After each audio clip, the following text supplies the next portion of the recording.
Hello everybody, this is the iFan channel here, and as you can see, I'm currently on the departure lounge in the nearby airport heading to Dubai, and this is actually the Emirates Airlines, which is, I believe, the best airlines in the world.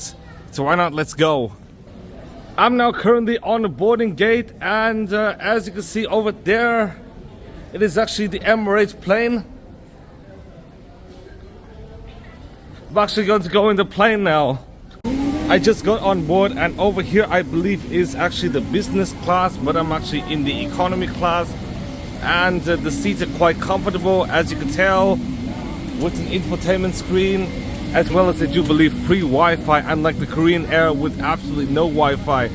So when I'm actually going to find a seat, I'm currently in the economy cabin, and here is actually the free Wi-Fi network on air. You actually click on air, connect to on air, and then connect to the Emirates Airlines network. And over here is what the infotainment system looks like. As you can see, today's flight, flying Emirates, discover Dubai. You could actually see the attractions in Dubai, some of the shopping and dining destinations, as well as hotels and stuff, and what's on, as well as some trending. And you could definitely watch movies, TV, and listen to music. And there's reasonably good leg room, as well as this controller for the infotainment screen up there. And I do believe you could actually recline to a comfortable degree, and therefore I'm actually going to sleep because it is an 8-hour overnight flight. So I'll see you guys tomorrow when I reach Dubai. After about a 4-hour sleep and a breakfast, I'm now close to Dubai. And unfortunately, I later found out there is actually no free Wi-Fi, and it does cost $20 to connect to Wi-Fi for the whole flight. After about 7.5 hours, I finally landed in Dubai. As you can see, it is now 5 o'clock in Dubai time, and wow, I finally made it. I'm actually going to stay here for about 3 nights before going to Abu Dhabi for 1 day, and then flying from Abu Dhabi to Rome via Pegasus Airlines, stopping by Istanbul, Turkey as a layover. After some time of security control, I finally left the airport, and as you can see, I'm currently on the train, and this is what the train looks like. It is extremely clean, much nicer than the MBTA. After returning to the airport to get a SIM card, as all SIM card stores are closed and will open at 9 o'clock or 10 o'clock a.m., I'm finally in Dubai. As you can see, this is a very clean city with nice buildings, and I do believe that is a mall. So I'm actually going to look for breakfast, even though I ate on the plane already, because I feel like a bit hungry because I have not ate for 4.5 hours. So here you go, guys, Dubai, quite a nice city. Over here is my breakfast. As you can see, I do have 2 sandwiches, chicken sausage sandwiches with egg, and the price is actually 30 dirhams, as you can see, which is basically equal to $8.20, making this quite overpriced in comparison to even the US, let alone Vietnam, where this could actually buy you a luxurious meal. So I'm actually going to eat and tell you a story about Dubai. As you guys all know, Dubai is a very wealthy city in the UAE, which is a very wealthy country, along with Qatar, Kuwait and Bahrain. But here is how Dubai and the UAE got its wealth. In the 1960s, Abu Dhabi and Dubai both found a lot of oil. I mean a lot, both in the sea and in its land. And basically in the 1960s was when the economy of the UAE started to boom. And by the 90s, tourism started to explode, which meant Dubai basically cemented its status as a tourist city ever since the 2000s, and especially in the 2010s when Burj Khalifa was built. The Burj Khalifa still holds the record as the tallest building in the world at a height of 828 meters. Yes, that's basically about half a mile. However, despite its wealth, the UAE is still an authoritarian country, following both common law as well as Sharia law to a certain extent. And another fun fact about the UAE is that the UAE has the most immigrants in the world. Not the US, but the UAE. In fact, nearly 90% of the UAE is foreign born, with most being born in India and Pakistan and Bangladesh before coming to the UAE as workers. Now, before any of you guys start calling Dubai as quote-unquote soulless, let me tell you something. Even though Dubai does have relatively little history compared to cities in Europe and Asia and even the Americas, there are still several historic sites in Dubai, including the Al Fahidi historical neighborhood, the Dubai Museum, which was built in the 18th century, as well as the Al Jumeirah Mosque, which, albeit is new, it is actually built in a Fatimid style. I'm now waiting for the bus to get to the Al Jumeirah Mosque, and as you can see, this is actually a motorway in Dubai. Now, Dubai is a textbook example of urban sprawl. This is not the only motorway. There are actually several motorways which cut through the city, which meant walkability is not going to be as good as many European cities. Another example of urban sprawl in Dubai is over here. As you can see, I do believe it's a single house of some sort, complete with a garage, as well as the other side. And I do believe this is actually a one-story single house, judging by how it looks still. But it's actually being gated, so I can't really show you the whole thing. And I don't know what would happen to me if I would get any complaints. But as you can see, this is actually the Jumeirah Mosque in Dubai. And yeah, I'm not joking. They're actually suburban-style single houses within view of some of the tallest buildings in the world. Basically sort of like Houston, where much of Houston is actually zoned for R1 zoning, which meant only for single houses. And then outside of the R1 zone, you end up seeing a ton of skyscrapers, unlike in Europe where there are a lot of medium density housing. Another example of the Americanism in Dubai is the cars. As you can see, even though there's some cars you cannot find in the US, but in Dubai, a lot of cars you could find in Dubai are quite similar to the ones you find in the US. As you can see, this is actually the FJ Cruiser. I do believe it's an Infinity of some kind. And over here is actually a Camry, I do believe a US market one. And over there is a Corolla, but I do not think that it's a US market one. It is slightly different from the US market. This is also another car you cannot find in the US, the Nissan Patrol. Okay guys, I'm currently in the mosque now, and this is the guy reading the Quran.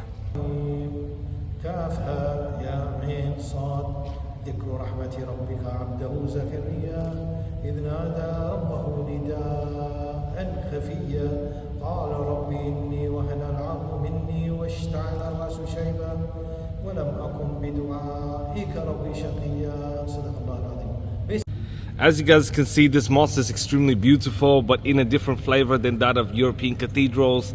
Well, the big difference between Islam and Christianity is that Christianity does incorporate images, whilst in Islam, as you can see, there are basically no images in this mosque. It is just symbols. Now I'm currently outside of the mosque, and here are some fun facts about the mosque. It is the most visited mosque in all of Dubai. It could accommodate up to 1,500 visitors. And also, this mosque was opened in 1979 by the architect of the late Sheikh Rashid bin Saeed Al Maktoum, who was the former ruler of Dubai and father of the current ruler of Dubai, Sheikh Mohammed bin Rashid Al Maktoum. This mosque was built in the traditional Fatimid style, which originated from Syria and Egypt.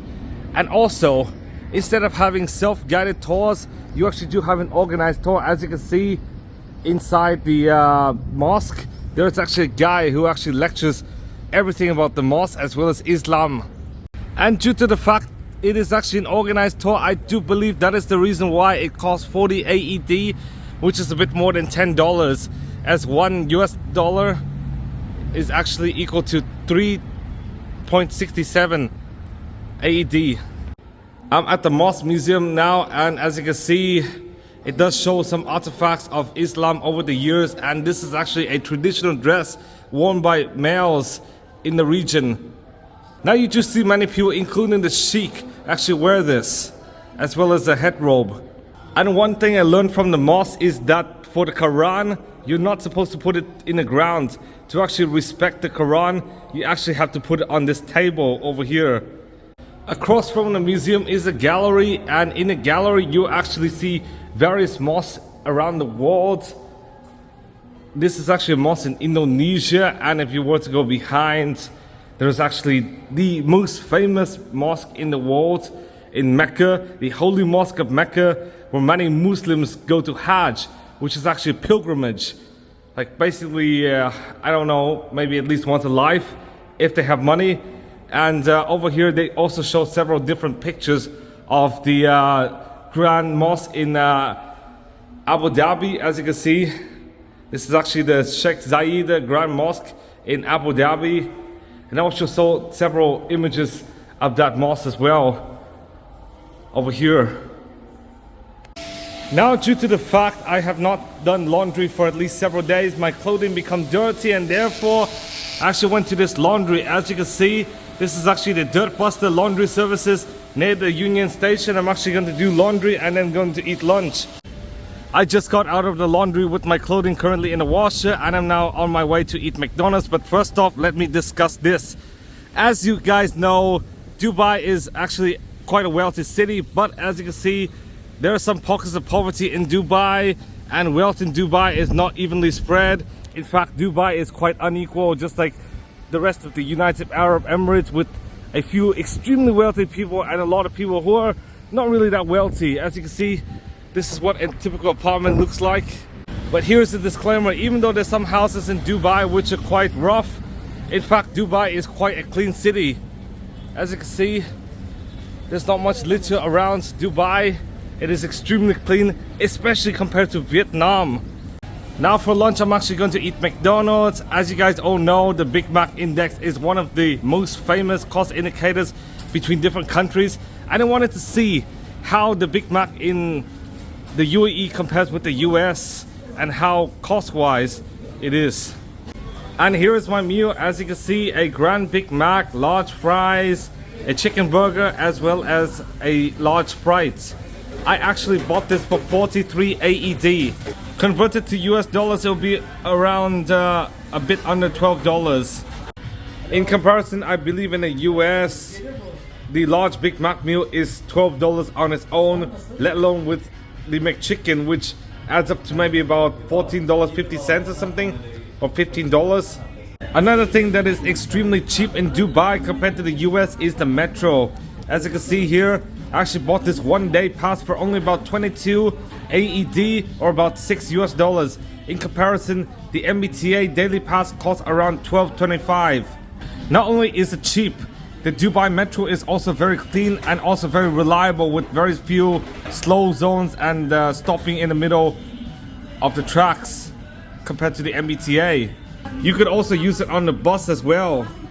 However, the train could get extremely crowded at times, especially during rush hour. And this is actually the silver edition, and silver meant that you have to actually sit with the crowd instead of be with a few people. If you buy gold, basically gold costs a few dollars more. I'm not sure how much, but it does cost more to avoid any crowds. And the biggest disadvantage of the Dubai metro is that there's not many lines. As you can see, there are only 3 lines, and therefore some places are not covered by the metro, or even within walking distance of a metro station, unfortunately. But luckily my hotel is actually in Investment Park, which is at the very end. From what I see, Investment Park is 25 miles away from here in the center of Dubai, but the metro does cover the Investment Park, kind of like if the MBTA were to cover all the way to Framingham or something, or Westboro.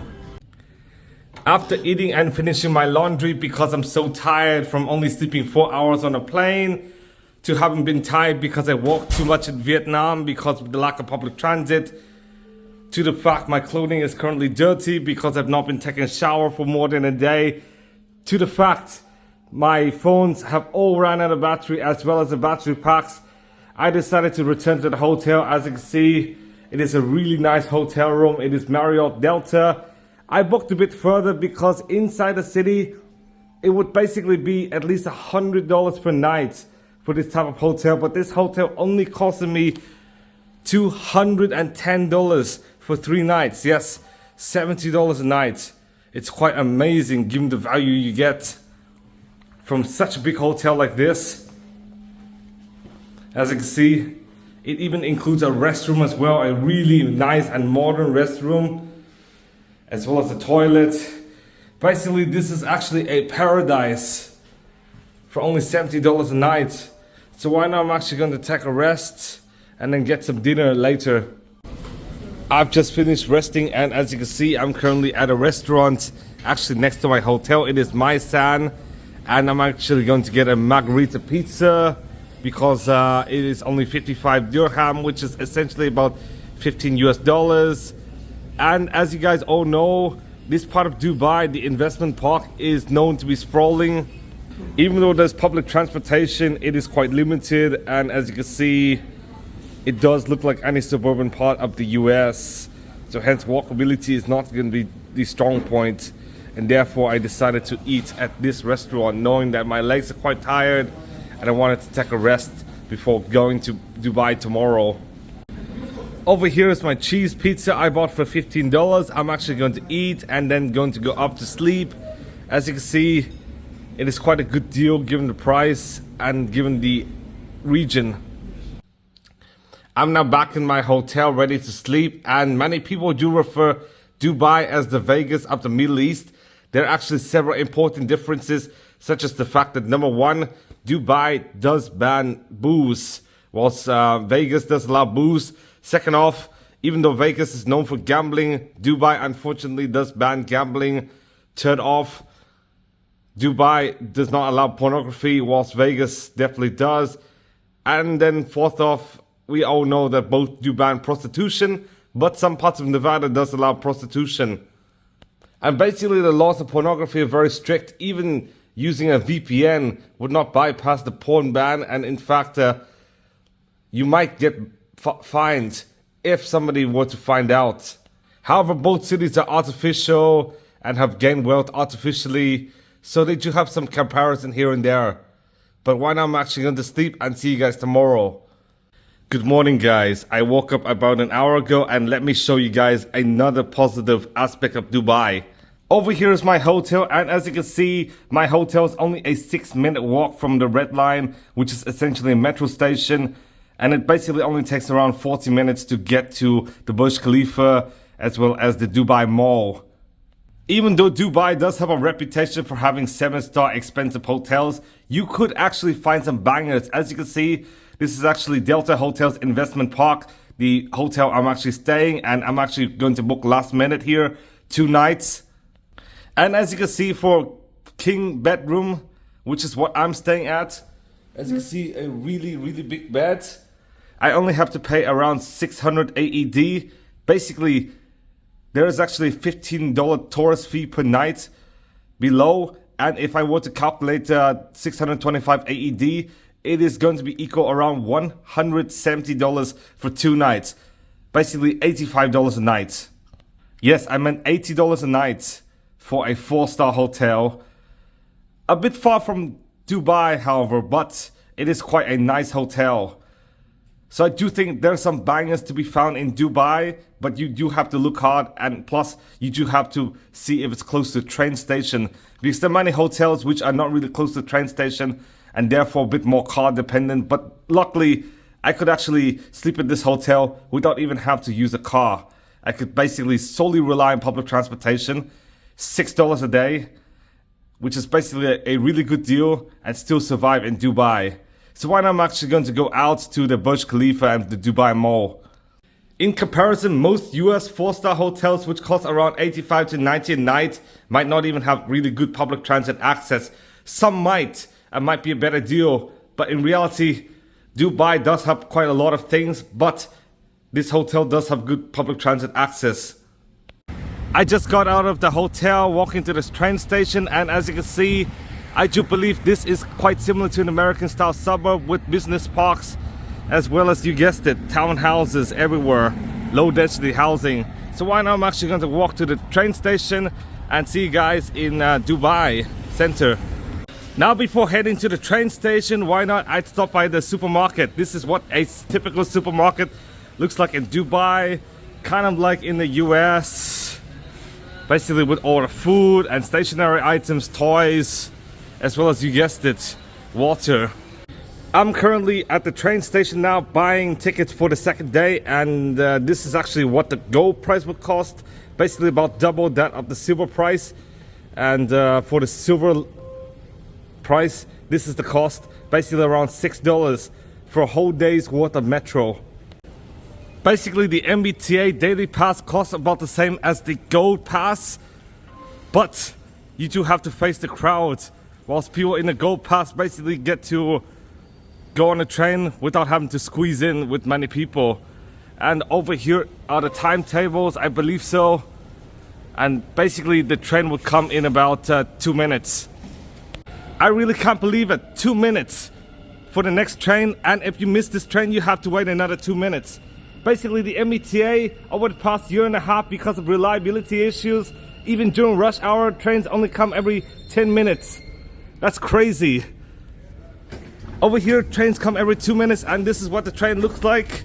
Quite clean, as you can see, compared to many of the older MBTA trains.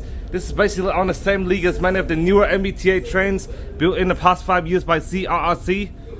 After a 6 to 7 minute walk using the travelator, I finally arrived at the Dubai Mall, which is actually the second biggest mall in terms of total area and the 29th biggest mall in terms of leasable area. Basically, this mall is slightly smaller than the Mall of America, but bigger than the American Dream Mall in Rockport, New Jersey, which is the suburb of New York City. Basically, this mall was opened in 2008, right during the economic crash, and the owner is actually Ima Properties. In terms of total floor area, this mall will be amongst the very biggest, with a total floor area of about half a square kilometer, or basically 500,000 square meters. And there are many different shopping malls. This is just one of them in Dubai. In fact, Dubai has several well-known malls as well as many more unknown ones. As you can see, the Dubai Mall is basically the biggest in Dubai. The Emirates is one of the biggest, and Burj Al Marjan, which I went yesterday, is also quite big as well. And there are many more big malls in Dubai, which is absolutely insane. Over here is my meal. I paid around $14 or about 52 dirhams for this meal. In comparison, this is what the US pricing looks like. The original chicken sandwich meal large, as well as the chicken junior without another side of fries. I just finished eating my Burger Kings, and let me discuss something about chain restaurants. There are actually a lot of them. Not just McDonald's, Burger King, Wendy's, Domino's, Pizza Hut, KFC, or Subway, the simple ones. Nope, you do have Hardee's. As you can see here, this is actually Hardee's. There are actually no Hardee's in New York, New Jersey, or Massachusetts, and many Hardee's in the West Coast are actually called Carl Jr. Not only could you find Hardee's, you could also find Church's Texas Chicken, which is not available in Massachusetts and is more regionalized. In fact, there are Chili's locations, Cheesecake Factory locations, Applebee's locations, Texas Roadhouse locations, as well as a Borders bookstore, despite the fact Borders has went bankrupt more than 10 years ago in the US, and there are basically no locations in the US. In fact, the chain you would find in Canada but not the US is Tim Hortons, and Tim Hortons actually does exist in Dubai. In fact, you'll even find Filipino chicken chain Jollibee's, which even though it is rare in the US, is quite common throughout Asia. And as you can see, that is the location in the Dubai Mall. I've actually seen some Jollibee's in Vietnam, by the way. I'm currently outside the mall, and Ima not only owns this mall, they also own the 2 buildings. I believe so, but I'm not too sure. And over there is the Burj Khalifa, the tallest building in the world. Construction actually started in 2004 and finished in 2010. And the Burj Khalifa actually spans 828 meters, more than 2,500 feet, and is basically about half a mile tall. Crazy. Over there is the place to book the Burj Khalifa tickets, but unfortunately tickets did run out, and I'm actually going to go there tomorrow, because today they only sell really the 400 AED, which does include the highest floor, but I do think that's overrated. Basically, for less than half the price, you could get basically around 99% of the experience. So right now I'm actually going to book the cheaper edition, the level 125. Basically, you could only go as high as the 148th floor, which makes the Burj Khalifa the second highest observation deck, only after the Shanghai Tower, which was built around 2015. And plus, I do think if you want to go to the aquarium, it is absolutely worth it to book the Burj Khalifa plus the Dubai Aquarium. as the separate tickets actually do cost a lot, so why not I'm actually booking both of them. I'm currently outside now, and this is actually the Dubai fountain. It spans 12 hectares and goes up a height of around 500 feet or 150 meters. Unfortunately, it seemed like it's a bit quiet. I'm actually going to go at a later time to show you guys what the fountain really looks like during its peak. Well, actually, this whole Burj Khalifa lake is 12 hectares. Now, during performances, this whole fountain would illuminate 6,600 lights and 50 color projectors, and it spans 900 feet long. Basically, I'm going to show you guys what it looks like at the night, because I heard between 6 and 10 or 11 it would actually play over here some music. I've walked through more buildings, and since I've seen Emaar and several different buildings, I do believe Emaar actually owns this whole downtown, but I'm not so sure. Now, even though people claim Dubai is quote-unquote soulless without any culture, over here is the Al Fahidi neighborhood, which is a historic neighborhood in Dubai. This neighborhood dates back to the 1890s, and in its heyday, this locality was capable of 60 housing units, most of which were separated by narrow winding lanes. And this town was actually built by the affluent Persian merchants who were drawn to Dubai because of the good trade opportunities and incentives from the Emirati government. But in the 1980s, about half of this neighborhood was destroyed to make up for office developments. Basically, this half actually remains and is preserved. So why not I'm actually going to take you guys around a tour of this neighborhood. Basically, this neighborhood would show Emirati life before the 1960s. I'm actually walking around this neighborhood to show you guys what it is. I think over here is a Zay store, I'm not sure. But this is what the interior looks like. And over here is the Emirati coffee store with a coffee museum inside of it. Just like any medieval European city, these roads are quite narrow. And I do believe over there is the town square. Basically, but I'm not so sure. Basically, it is a town square just like many European town squares, like during the medieval ages as well as the Renaissance. Over here is the Arts and Cultural Center, and I do believe there are lots of paintings in here, so I'm actually going to go in. I'm sorry, the doors are quite narrow, but as you can see, these are the many paintings from different eras inside of this Arts and Cultural Center. And I do believe these are sculptures of some sorts. And over here some paintings. Now these paintings are quite simple compared to many others at art museums, but I do believe this is free. And here are some more paintings. Oh my goodness, I had to duck in because the door is quite short. And over here are some more paintings. So basically this is sort of an arts museum. I also do believe they're selling painting, but not sure if they actually do. As you can see, the price of this painting is around 200 Emirati dirhams. Over here is the Wall of Old Dubai. It was first built in 1800, and I do believe it is used to shield Dubai from invading forces. Much of the wall was destroyed in the beginning of the 20th century to accommodate for the expansion of the city, but it is 50 centimeters thick. It is also 600 meters long as well as 2.5 meters tall. And coral stones and gypsum help build the wall, as you can see over here. After a several-minute walk, I finally arrived at Dubai Museum, which is located at the Al Fahidi Fort. This museum was built in 1787 and is the oldest building in Dubai. Yes, the oldest building in Dubai is actually a bit more than 235 years old. Basically newer than much of Boston and Cambridge and even Harvard University. But it is the oldest in Dubai. That is the Dubai flag with red and white, and over there is actually the Emirati flag, if you could actually see it. This museum was opened in 1971 by the Dubai ruler at the time. Basically, he wanted to present the traditional Dubai way of life to tourists, and unfortunately the museum is closed over the past several years, mainly due to renovation. But this is what the entrance to the museum looks like. Even though the Dubai Museum is closed, another similar museum called the Al Shingdaha Museum is open, and I'm actually going to go there. But before going to the museum, let me show you guys this building first.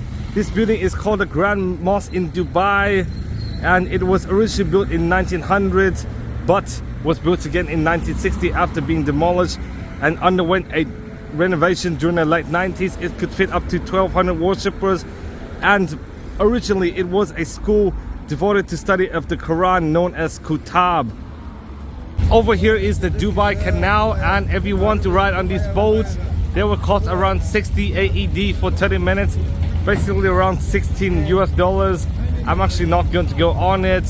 I'm actually going to go to the museum.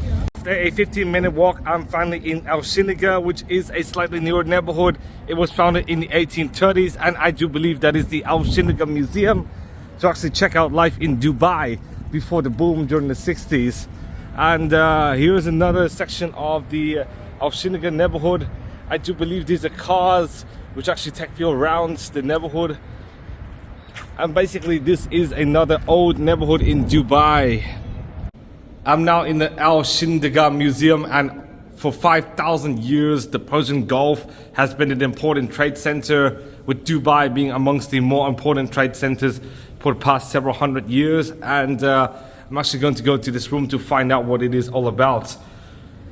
Over here shows different archaeological samples of Dubai over the past several thousand years. And over here I do believe is a bird's eye view and 3D rendering of modern Dubai over the Dubai Canal. And this was what Dubai looked like during the construction of Port Rashid in the 1960s, essentially the start of the big boom of Dubai to an international city. As you can see, during the 60s, new buildings start to pop up, and over here are some newer buildings. Over here is actually old Dubai, basically this neighborhood or the other neighborhood, Bird Dubai. And I do believe these are materials used at school, including a school ID, I believe a chalkboard, as well as materials used by teachers. I'm now in exhibition 4. I'm not going to film every single exhibition because I know the video will be extremely long, but there's a lady that explained because of Dubai's scarce resources, besides certain clay, Dubai actually imported a lot of materials from other countries, including Egypt, India, as well as Persia, and then they actually created a lot of things, as you can see over here. Basically, the lady explained that even though the material are actually imported from other countries, the decoration is actually done in Dubai. And over here is the pottery of Dubai. Now, since this museum is so big, I'm actually going to skip some exhibitions and going to jump straight to number 10, the Al Maktoum residence. I just walked to the Al Maktoum residence, and this was the house of the former ruler who was Al Maktoum, and basically the current ruler of Dubai's grandparents. Basically he lived here between 1912 and 1958, which was his death. And I do believe the current ruler of Dubai was born here in 1949. Basically, to begin with, the Al Maktoum family is part of the Great Bani Yas Tribal Confederation, which is the largest in the UAE, and they have been ruling since 1833. So basically over 190 years, with the current ruler being part of the Al Maktoum family. Now over the years, there have been several different Maktoum leaders. As you can see, I think this page is currently scrolling to different Maktoums over the years. Over here is the flag of Dubai. And I do believe Dubai, as well as the UAE, is colonized by Britain. Correct me if I'm wrong. Over here is what the current ruler of Dubai looks like. When this house was built by the ruler Sheikh Maktoum bin Hasher Al Maktoum in 1896, the ruler started to move his whole family from the old Al Fahidi port to this new neighborhood, Al Shiniga. Even during this time, Dubai was already the center of trade, at least in the Arabian region. And this was one of the watches the former ruler owned. Now I'm actually going to go to the room where Sheikh Zayed bin Maktoum Al Maktoum actually lived during his reign with his family. As you can see, this is what the room looks like. And I do believe these are exhibitions.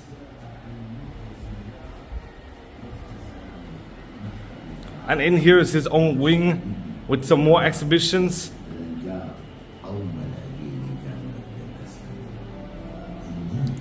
And I do believe Sheikh Essa bin Al-Mur is actually the spouse of the Sheikh Zayed bin Maktoum. Even though Dubai now has a population of 3.5 million, In 1950, the population was only 45,000. In this room, it talks about Sheikh Rashid bin Zayed Al Maktoum, which was the ruler of Dubai between 1958 and 1990, and is the father of the current ruler of Dubai. And basically in 1966, oil is actually discovered, basically transforming Dubai for the better. And that basically marked a turning point in Dubai. And that Sheikh actually lived in this apartment until 1958 when he became the ruler. 1971 marked the unification of the UAE, and this is the current flag. I'm now in exhibition 13, and the most interesting thing I learned about Dubai was that before the 1960s, people used to live in semi-permanent houses made of Irish. I'll show you guys what I mean. Sorry if the image is not good quality enough, but here is Irish, as you can see. Later, due to coal stone's popularity, people started building houses using coal stone in the 1920s. Basically, the 60s was when Dubai started becoming prosperous.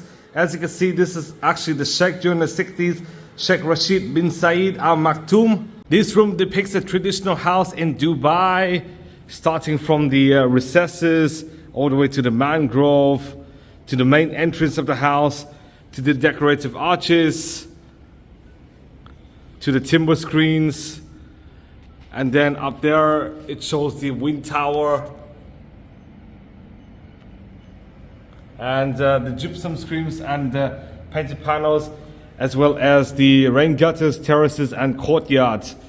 And this room shows all the mega projects in Dubai, from the Maktoum Hospital in 1952 all the way to the early 80s with the Hyatt Regency Hotel and the Jebel Ali Hotel.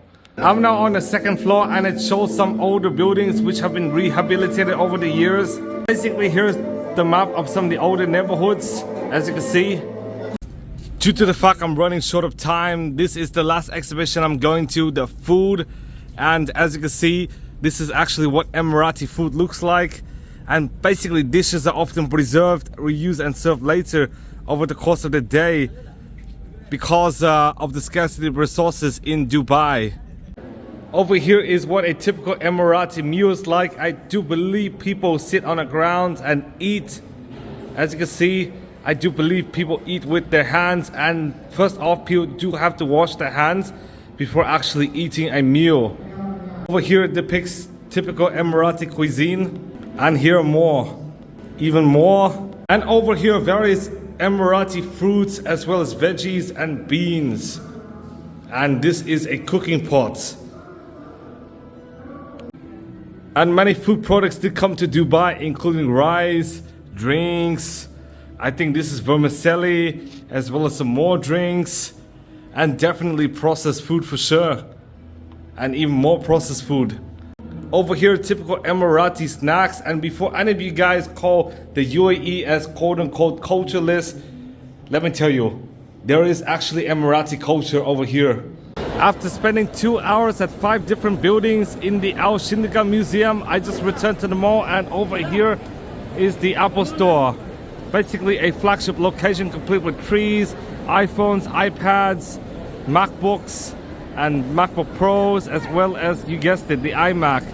I'm not able to record inside the store as I was told not to record, but why not? I'm just going to look for food to eat. As you can see, the mall is incredibly busy. Busier than really any mall in the US I've seen, of which many of the malls are actually dying, by the way. I'm now at Texas Roadhouse, the beloved food chain of the US, and as you can see, I got some free bread as well as a bacon cheeseburger, which costed $18.80. That is after tax, and luckily you don't need to tip in Dubai. I'm not sure what the US price is, as Texas Roadhouse is actually blocked in Dubai, unfortunately. And over here is my main meal. As you can see, a bacon cheeseburger with fries. I just finished eating, and here's some comments about the museum.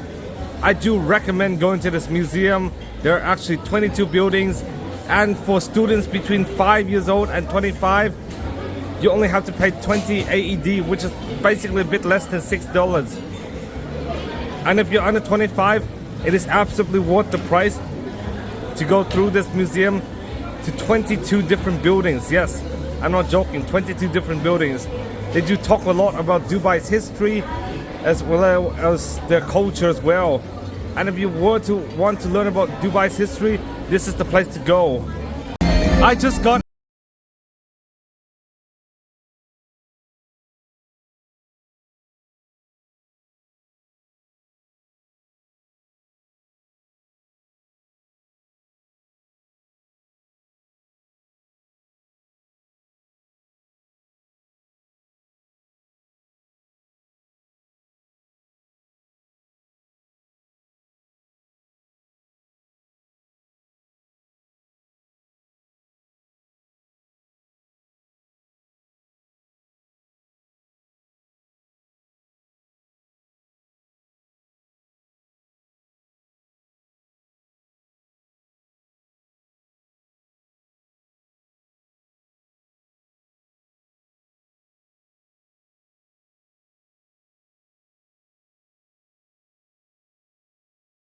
over there is the illumination from the Burj Khalifa, definitely managed by Ema Properties. Unfortunately, the fountain does stop after 3 minutes, and therefore I'm actually going to take the train back to the hotel. However, this boat does ride around the Burj Khalifa lake. I'm currently on my way home from a mall, and as you can see, even though public transit is quite good in Dubai compared to the US, and even though trains come very often compared to the US and the trains are overcrowded, the traffic is still quite insane. It's now like 9 o'clock, but the traffic is still quite insane in Dubai. After the fountain, I decided to return to the hotel and I slept one night, and today is the next day. But first off, let me discuss to you guys one important aspect about Dubai.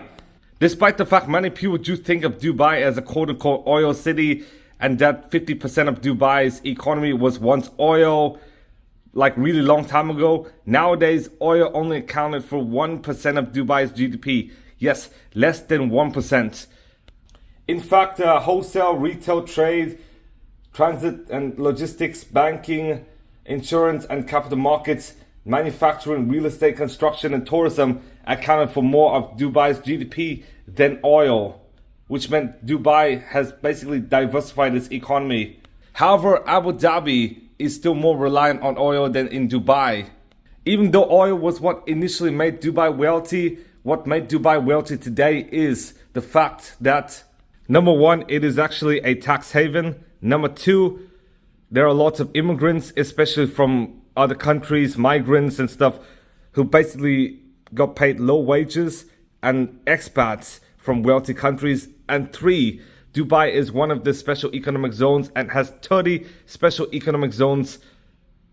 And in fact, despite the fact many of the Emiratis as well as expats are wealthy, in fact 60% of the UAE's population is Indian, Pakistani and Bangladeshi, many of whom are actually slaves. In fact, many Indians, Pakistanis and Bangladeshis work on the construction sites, and many are being paid poor wages, basically only a few $1,000s a year, considering that Dubai's cost of living is nearly on par with the US, and that many Indians, Pakistanis and Bangladeshis are basically paid Vietnamese wages or Cambodian wages or Indian wages. That's quite pitiful, especially in a country this expensive. If it were cheap, it would be kind of okay, but the UAE's cost of living is basically on par or a bit below the US, and getting paid Vietnamese or Filipino wages is not really good. And I do believe the UAE should start respecting workers' rights a bit more. I'm currently at the Dubai Mall now in the second floor, and as you can see, I do believe this is essentially tech row, as there are several tech companies, including camera companies, speaker companies, phone companies and stuff. Yeah, there's even a Samsung store, and I believe there is a Best Buy equivalent somewhere around here. Actually, Emax could actually act like a Best Buy equivalent in Dubai, and Sharaf DG is another Best Buy in Dubai Mall. Now, before going up to the Burj Khalifa as well as the aquarium, why not eat some lunch? As you can see, this is the Zinger box. After eating lunch, I finally arrived at the Burj Khalifa, and just before going up, I'd want to show you guys the power of the Burj Khalifa. Over here shows you guys the history of the Burj Khalifa. As you can see, excavation begins in 2004, and basically the superstructure started in 2005. And if we were to go a bit more, it would show level 50 being built in 2006, and in 2007 level 100 is finally built. And basically in 2007 level 150 was being built, basically the tallest observation deck. And in 2008 level 160, 2009 completion of the spire, which means essentially the completing of the building in that same year. And basically 2010 was when the building opened to the public. Unfortunately, I do have to wait 45 minutes as shown on the sign over there, and the line is quite long, as you can see. So it will take a while, and it is now noontime basically in Dubai, and the weather is quite good as well at 24 degrees Celsius. After about 30 minutes of waiting, I'm finally on lift, and from what I see, going up from the first floor to the 124th floor only takes about 60 seconds. Just see the floors ticking up. It's quite epic. Just like the Empire State Building, the One World Trade Center, as well as the Rockefeller Building and the Willis Tower in Chicago. I'm now at the 124th floor of the Burj Khalifa. Over there is the Dubai Mall. Over there is the Burj Khalifa Lake. And the black things actually denote the fountains, where the fountains will be shot during the night. And over here are some medium density buildings. Over there are lower density buildings, as you can see. And basically much of Dubai is quite empty, apart from some of the high density buildings next to the medium and lower density buildings. And over there are the vast network of motorways. Yes, in fact Dubai does have a lot of motorways, and despite the fact there is good public transportation in Dubai with at least 3 metro lines, due to the fact there are a lot of motorways in Dubai, I do feel like Dubai is quite car centric, and therefore walkability might not be the strong suit of Dubai. As you can see, here's another side, and there are lots of motorways all around Dubai. Basically Dubai's urban planning is quite similar to the US. As you can see, another set of motorways and low density housing over there, just like I showed you guys earlier in the video, that they're basically single houses next to, you guessed it, monolith in Dubai. Even though I really love cars, I do think car-centric infrastructure is not really good for urban areas, because with car-centric infrastructure it could increase traffic and make driving less enjoyable. And yes, you did see the sign for your safety. Please do not throw objects over the glass panel and do not sit or lean on it. There was an experiment by the Mythbusters that stated throwing a penny in the Empire State Building would hurt a little. Imagine if dropping an iPhone 7 Plus on the top of the Burj Khalifa at the 148th floor. It will be insane. Yet several years ago, Tech Rock did a drop test of the iPhone 7 Plus, which was a brand new phone at the time, at the Burj Khalifa, which did garner police attention, as it could seriously injure or even kill a person, as the iPhone 7 Plus is a lot bigger than a penny or even a quarter. I'm now inside of the 124th floor of the Burj Khalifa, and over there is the Twin Towers, I suppose a replica of the Petronas Twin Towers. Now, as much as I like skyscrapers, I really do not understand the reasons for building skyscrapers in Dubai, especially given the fact they have a ton of land. They could easily build many medium density houses, kind of like in Europe, and it could essentially fill up the city. But as you can see over there is the Burj Al Arab, which is one of the tallest hotels in the world. However, about 40% of its total height is made of a non-occupiable space, and this building reaches the top height of about 321 meters, or about 1,053 feet. Even with that height, the top floor is still only about 200 meters. The Burj Al Arab actually sits on an artificial island 280 meters from Jumeirah Beach, and is connected to the mainland by a private covered bridge. Construction actually started in 1994 and finished in 1999, making this 10 years older than the Burj Khalifa. And if you were to look a bit further, that is actually Palm Jumeirah Islands. I could not really show you guys the island as it's quite far away. And over there are the walled islands. As you can see, I do not think the walled islands are yet complete, and much of it is still quite empty. There's some buildings, however, on this side, as you can see over there, but otherwise the walled islands are mostly empty. And of course, there are many different artificial islands throughout Dubai, not just the Jumeirah and the walled islands. Over here are some of the many artificial islands in Dubai, and many of these artificial islands are actually built by digging sand from the sea. I'm not sure how much environmental damage was made by building all of these islands, but it might be a lot. Basically, construction of the walled island started in 2003, but then because of the financial crisis of 2008, construction ended up being halted, but it actually continued over the years. And the walled islands actually consist of over 300 islands.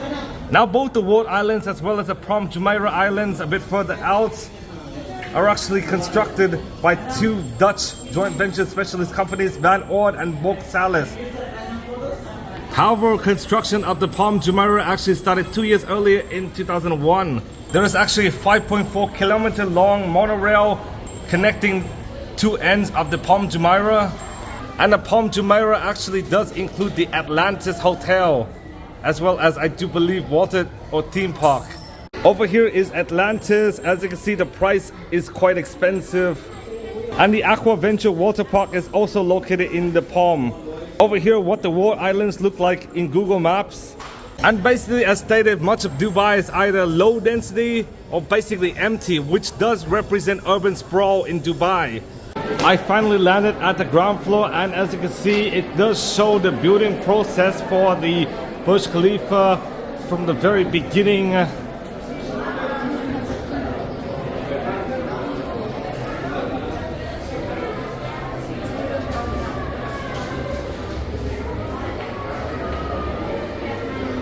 Essentially to the very end. I just left the Burj Khalifa. I'm currently at the Dubai Mall now, and as you can see, due to the fact the mall is extremely big, this is the second food court. Yes, in the ground floor, basically with KFC, Pizza Hut, as well as McDonald's and several more, including Caribou Coffee, which we don't see often in the US. I just entered the aquarium, and as you can see, there are a lot of fish, and I do think this attraction is quite overrated, because these people actually don't need to pay anything, but they really get to see the aquarium, sort of. I basically passed the security gate, and over here are some fish. Yes. And this is what the aquarium looks like. There are many aquariums throughout the US, including the New England Aquarium in Boston. So I do believe for Americans, it might not be worth visiting, as your local city might have an aquarium. Over here are some more fish, as well as some reefs. Yeah, it's absolutely crazy. I'm not sure how big this aquarium is. And up there is a scuba diver of some sort. This aquarium has 10 million liters. Yes, 10 million liters. And it's one of the largest suspended aquariums in the world. And the main aquarium tank measures 51 meters in length, 20 meters in width, and 11 meters in height. Yes, insane numbers. I just found out the underwater zoo at floor 2 of the mall, which is 2 floors above the aquarium, and I now start to see the allure of the Dubai aquarium. And I do think it is sort of worth the $20 extra on top of the Burj Khalifa, but for $50 or basically 200 AED, I don't think it's really that worth it. I mean, it is sort of worth it with the Burj Khalifa package, but why not? Let's go in. Over here is a ship of some kind, and over there is the aquarium. Currently inside the underwater zoo, and they actually show some fish over here. If you were to touch on this touchscreen, it will show you guys the shark and the specifications of the certain fish. Over here shows you the description of each species if you were to click on the species. And over here is a bird of some type. Over here, more fish as well as some more bird species. I'm now in the turtle section where it does depict sea turtles as well as some frogs, specifically the white tree frogs. Over here, some crocodiles, and over here the faces of Queen Croc giving birth to some babies. She's actually 80 years old, which means she's at her end of her reproductive life. And over here are some of the crocodile eggs. I'm now currently on the third floor, and as you can see, here are some birds, as well as I believe one of the bird houses. I'm trying to find a slot, but not sure where it is. Unfortunately, I cannot find a slot, but I could find this, which is a bearded dragon. Over there are spiny tail lizards. And if you were to go here, you would actually find a corn snake. Over here, chameleons. I'm now taking a look at some birds, and I'm really scared of going out. As you can see, the bridge is kind of a bit loose, and it does have sort of a scary feeling that the bridge might collapse at any point and that I might fall down. Yes. Oh my goodness. Quite scared at this point. I just left the aquarium and underwater zoo, and here are my thoughts about it. It is sort of an okay value if you were to add up with the Burj Khalifa, which is $20 on top of the Burj Khalifa, so basically $70 total. But if you were to buy the aquarium alone, which costs around 200 AED or basically $55, they don't think it's a really good value. But it is quite cool inside compared to other aquariums. But you can find other aquariums in the US as well as Canada and Europe and Asia, and this is not really unique. But the layout of the underwater zoo and the aquarium is unique, and therefore I do believe it is sort of worth the money for $20 more than the Burj Khalifa. After hanging out at the mall and taking the red line to the Mall of Emirates, why not I just go to the Miracle Garden. As you can see, this is the bus which takes you to the Miracle Garden. After about 20 minutes sorting the ticket problem and buying a new no card rather than being able to use the red no ticket, I'm now able to go on a bus, and as you can see, this is bus 105. I'm going to see you guys at the garden. After a 30-minute bus ride, I finally arrived at the Dubai Miracle Garden after seeing multiple rows of American-style suburban houses. After paying the tickets, I'm finally in the Miracle Garden, of which I believe is one of the most beautiful gardens in the world. Over there is actually a life-size airplane, and over here is a closer view of the plane with the engines running. As you can see, this garden also has multiple restaurants. As you can see, it includes Pizza Hut, Hardee's, Krispy Kreme, as well as Shawarma City and several others. But I'm not sure if I'm going to eat in these restaurants because they might be overpriced. Over here is a typical water mill, and over there are castles decorated with flowers. This park was opened in Valentine's Day of 2013. It is closed basically during the summer because it is too hot, and also this garden is 7.2 hectares, making it the largest flower garden, featuring 50 million flowers and 250 million plants. That's correct, 250 million plants and 50 million flowers. I think with all the decorations as well as attention to detail, I do think this is absolutely worth the $25 to go into this botanical garden. Even though you find similar flower gardens such as Keukenhof in the Netherlands as well as many others, I do think this is one of a kind. It is quite unique, and I do think it's extremely beautiful. I think over there is a stage of some kind, maybe for the performer to maybe play some music. And as you can see, music is actually playing through the speakers. And if you want to sit, you actually sit through the artificial turf over here. And yeah, there's a lot of attention to detail in this garden over here. I'm now in the Smurf section where it shows one Smurf actually using a water hose to actually plant the flowers. As you can see, this is actually a stray cat. I've actually seen multiple stray cats in Dubai over the days. Over here is a clock. As you can see, the time is now around 5:13, so why not? I'm actually going to head up here. I'm currently on the structure now, and this is the biggest flower structure in the world. Yes, it is the biggest flower structure in the world, and it is an Airbus A380 The very top of the structure is used as an ice cream store as well as a Starbucks parlor. Over here are some more Smurfs, and over here is actually a bear. And up here, larger than life-size penguins. Even the cottages are filled with flowers as well. And over here is the Smurfs villages with a guy and I believe a dog. I'm not sure if I could go into these houses, but I think I would not be able to. But here it is. And lastly, before I go out of this miracle garden, why not I'd show you guys the sheer amount of flower walls all throughout this park. And as you can see, this is actually Tree Road, being covered by trees.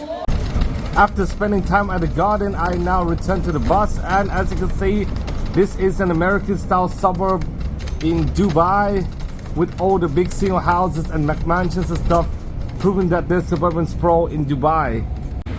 After a 1.5 hour bus ride and train ride, I finally arrived at Al Khaimah Heritage Restaurant, which serves Emirati cuisine.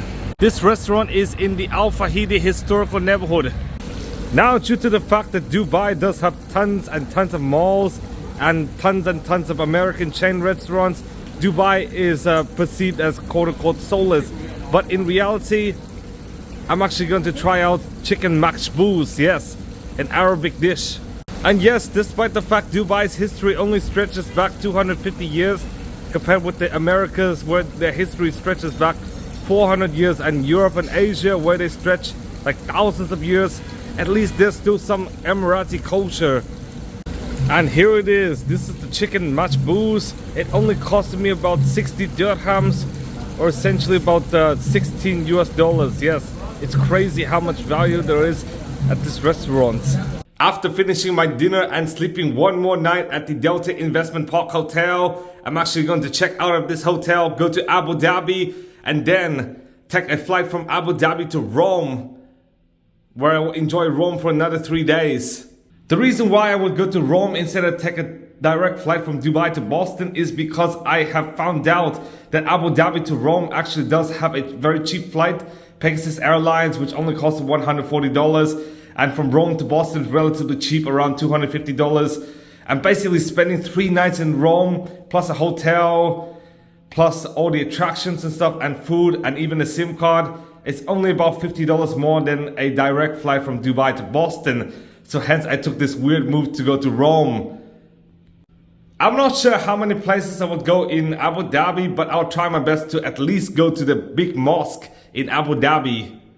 After checking out the hotel, I'm waiting for the F46 bus, which I think is this bus, to get all the way to Ibn Battuta, and then from Ibn Battuta I would get to Abu Dhabi.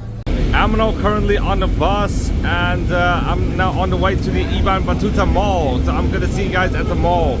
I'm currently at one of the food courts at Ibn Battuta Mall, and over here is the McDonald's menu. As you can see, the Grand Big Mac only costs around 22 AED, which is $6, definitely a lot cheaper than the Big Mac in the US, which I believe now costs $6.50. Over here is my lunch meal. As you can see, a Grand Big Mac, a chicken burger, and a fries, basically a repeat from the first day in Dubai.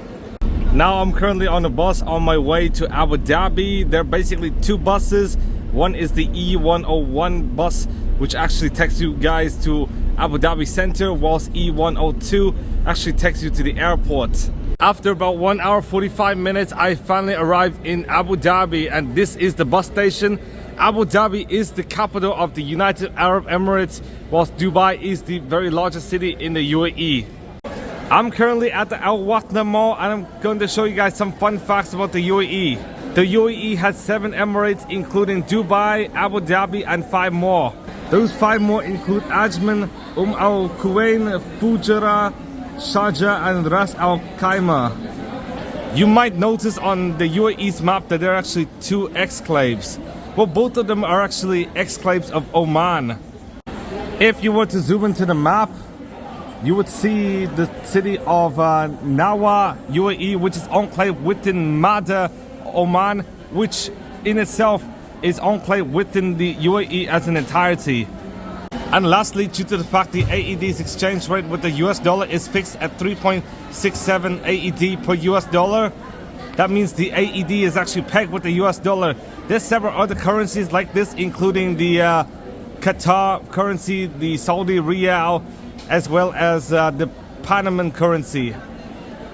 And another fun fact is the Panamanian Balboa's exchange rate with the US dollar is 1:1, meaning 1 Balboa is equal to 1 USD, and therefore Panama does accept the US dollar. UAE dirham has been pegged with the US dollar since 1997. After taking a 40-minute bus ride, I finally arrived at the Grand Mosque of Abu Dhabi, and to enter, you actually have to use this glass dome to enter.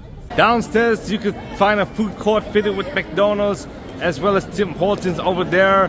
And why not, I'm going to the mosque first and then I'm going to eat dinner. After taking several minutes to walk to the mosque, I'm finally in the Sheikh Zayed Mosque. And as you can see, I do believe this is one of the most beautiful mosques in the world, and definitely for sure the best mosque in all of the UAE. Basically, construction was fairly recent, only having started construction in 1996 and only having completed in 2007. It basically took 11 years to build this mosque, and it is absolutely amazing with all the blue lights during the night. The architect of this mosque is Yusuf Abdelki. It could hold up to 40,000 people. It has a length of 420 meters, a width of 290 meters, and has 82 domes of 7 different sizes. Even though construction costed 2 billion AED, or about 545 million US dollars, admission is free, and I do think this mosque is absolutely worth visiting. Not only is it the best mosque in all of UAE, it is one of the most beautiful mosques in the whole world. In fact, this mosque is so good, there is actually a replica of it in Surakarta in Indonesia. Over here are some fountains, and right now I'm actually going to go into the mosque to see what it's like. This mosque is named after Sheikh Zayed bin Sultan Al Nahyan, which is the former president of the UAE between 1971 and 2004 when he died. And in this mosque, it does house his tomb. I'm now going to go into the mosque, but unfortunately I could not talk. I could only show you guys the footage of how beautiful this mosque is and how symmetrical it is.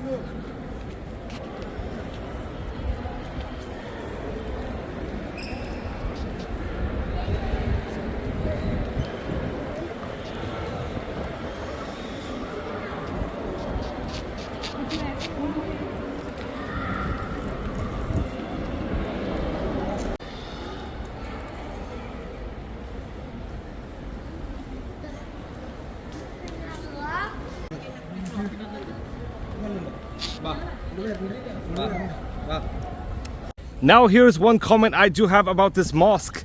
As you can see over there are actually the gates, and it does remind me of, you guessed it, the Doge's Palace. I went last summer when I had laryngitis in Venice. Unfortunately, I could not record much of the mosque, and I definitely could not record or even take pictures of the mausoleum due to the fact that recording and taking pictures is actually disrespectful to Islam. So why not? I'm actually going to leave this beautiful mosque and I'm going to go down to eat dinner. Now I was thinking of eating at Al Khaimah again, eating another meal, but because the meal costs 55 without including a drink, that's why I instead insisted on going to Burger King, where the meal costed only about 50, but actually does include a large drink, so I could take some medication. Basically, you do know I do have sort of severe allergies, and therefore I do need to take medication every several hours. But here's my meal, including fries, curly fries, a chicken steakhouse, as well as a large Sprite. So right now I'm actually going to eat and then go to the airport soon. After finishing my meal, why not I just wait for the bus? As you can see, I do believe bus 27 would come at around 9 p.m. and that will take me to the airport. After a free shuttle ride, I finally arrived at the airport, the Abu Dhabi International Airport. I'm actually going to wait here until about 1 o'clock when I could check in, and then I'm actually going to go to the departure lounge. Now, unfortunately, they did not go to many attractions in Dubai, including the Burj Al Arab, Ski Dubai, Aquaventure Water Park in Palm Jumeirah, Mall of the Emirates, Dubai Frame, the Lost Chambers Aquarium, Dubai Gold Souk, and the IMG World of Adventures, as well as in Abu Dhabi, the Ferrari World of Yas Island, the Louvre, Warner Bros, Yas Water World, Yas Mall, Casa Al Watan, Casa Al Hosn, which is actually the oldest building in Abu Dhabi, being built in 1790, as well as many others. Not only didn't I have enough time, I do feel like these attractions are quite overrated, and they're actually equivalents of these attractions in the US anyways. And here's the age-old question: should I go to Dubai? The answer is it depends. If you're planning on solely going to Dubai, then I definitely would not recommend, as other than skyscrapers, malls, amusement parks, aquariums and zoos, all of which the US offers for a lot cheaper, especially if you're a US resident and you don't need to travel internationally, Dubai does not really offer much. Even though Dubai does have historic neighborhoods such as Al Fahidi and Al Shindiga, I do believe these neighborhoods are quite small and history is quite limited. In fact, Dubai really only has 250 years of history, because the first building, which is the Al Fahidi port, was built in 1787, which is less than 250 years ago. Basically, its history is shorter than Boston and New York and Philadelphia's history. And even though there are restaurants serving Emirati cuisine as well as Lebanese cuisine and kebab, there are tons of chain restaurants anyways, like Applebee's, IHOP, Cheesecake Factory, TGI, Texas Roadhouse, Chili's, as well as several others. However, if you're using Dubai as a stopover city, like say you want to go to India or Vietnam or China or Korea, Japan, and you happen to stop by Dubai, then definitely at least stop for 1 or 2 nights, because not only is Dubai a very clean city, it is also very nice in terms of its buildings, and the prices are comparably low compared to the US. For example, I would often pay less for the Metro Pass, McDonald's, Burger King, as well as several other goods like water. And also Dubai does have quite an impressive skyline with many modernist buildings which are quite beautiful.